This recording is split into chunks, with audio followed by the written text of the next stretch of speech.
Hello and welcome back to Fir Park.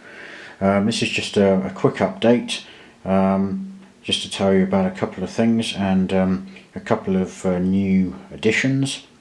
First up, I mentioned in my previous update that I was thinking of doing a motor rail terminal.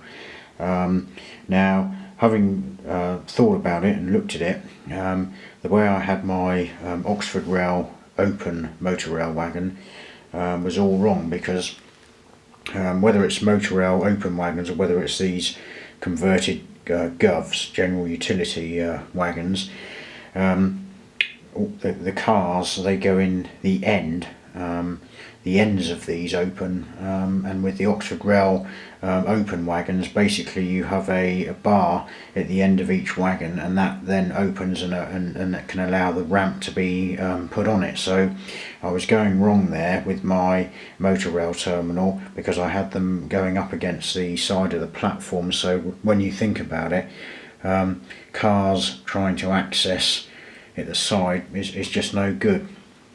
Well, having looked at it, and I think Fort William in Scotland, when I was up there last year, the motor rail ramp is still in position there. It's on the where you've got the carriage siding, where the Caledonian sleeper stock is stabled before it goes out on a train. The motor rail ramp is still there and was used in the 1970s when this new station opened, and I'm not sure how long after that. It's in the whether it was used in the 1980s but it's certainly there. And I thought, well, what about putting a bit of platform at the end and of this siding with another bit there. So I've cut up part of a card platform which I had. I've only just started this, it's not finished yet. I've put a section there over the existing track. There was no point taking it out and dislodging it and all that, because I can easily revert it back to a siding if I decide later down the line I don't want that. I've also put another piece there, and this covered area means that you would somehow drive on at the rear and line up here, come into here, reversing, driving straight on the end, or reversing in, however it would be done. I don't know much about motor rail operations. I don't know whether the owners of vehicles drive them on themselves or whether railway staff do it. I imagine railway staff would have done that, because owners have then got to get out of the coach and all that.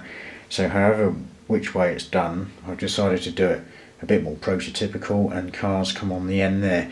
There's a passenger coach there. So the idea is, this is only a portion motor rail train, so you would end up boarding there. This would be shunted round to the station and attached onto a sleeper train, like the Caledonian Express, or the one that used to go from Inverness. I think it still does, possibly, but whether it has the motor rail vehicles, I don't know, but it did in the 1990s. And that's the sort of operation I was looking at. That is a Lima motor rail GUV, mint condition, and I picked that up. I think it was about £11. I thought, well, I'm not paying Batman's prices, it's ridiculous, there's nothing wrong with that. So I'm using that. And that follows on to another purchase round here.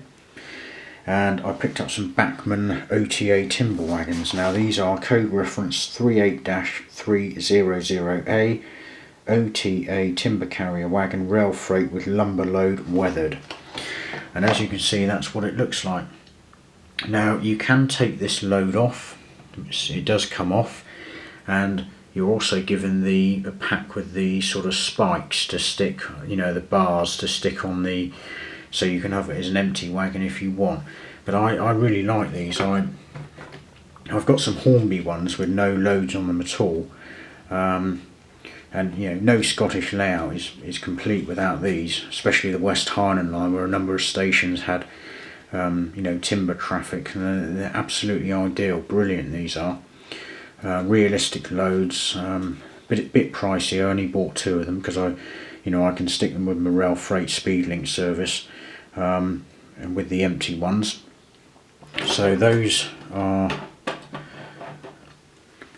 pretty good, I like those. And then I had a chance purchase of a Lima HST. Yes, it's a Lima, it's obviously not up to today's standards, but I used to have one many years ago, and I picked these up. These again are in mint as new condition. They're part of a collection, never been run. I mean, they're worthless by today's standards, but they're mint power cars. I've got one there, that's a power car, mint. The traction tyres brand new, doesn't even look like it's been run in. So I've got a power car there, that one's got a name on it, Duke and Duchess of York. That's in Swallow livery. And I've also got another power car. They're powered, these, mint condition. And I've got a couple of bonus power cars. That one is a powered one. And then I've got the unpowered vehicle that goes at the rear. These are replacement boxes, I'll put them in myself. The idea is that I can run both these power cars to give a bit of extra pickup. I've also managed to source 6 so far intercity Swallow livery coaches. I've got the 2 first class ones there. These are Lima mint condition. I just need a restaurant buffet car, which I'm in the process of trying to sort out, and that will give me a 7 coach HST rake. Now I've got a Hornby HST complete rake, however the Lima one was in mint condition, and I thought, well, I'm going to go for that because it wasn't very expensive, and there's absolutely nothing wrong with these. I mean, I had one of these back in the day, and it's a full length size power car, scale length Mark 3s. I mean, Hornby's prices today are ridiculous. These are coming out again, these as a twin pack, and they'll be, you know, probably about 250 quid or 300, which is absolutely ridiculous. I got these for about, I think they were £29 each, and the coaches were about between 10 to 13 each, and these two I got as a set for about 30 quid, so it's not bad. You know, I've managed to save quite a bit there. And again, there's nothing wrong with the Lima stuff. If it's mint condition, I don't mind picking it up, because you know there's plenty of usage left in these, and I thought that was another good purchase.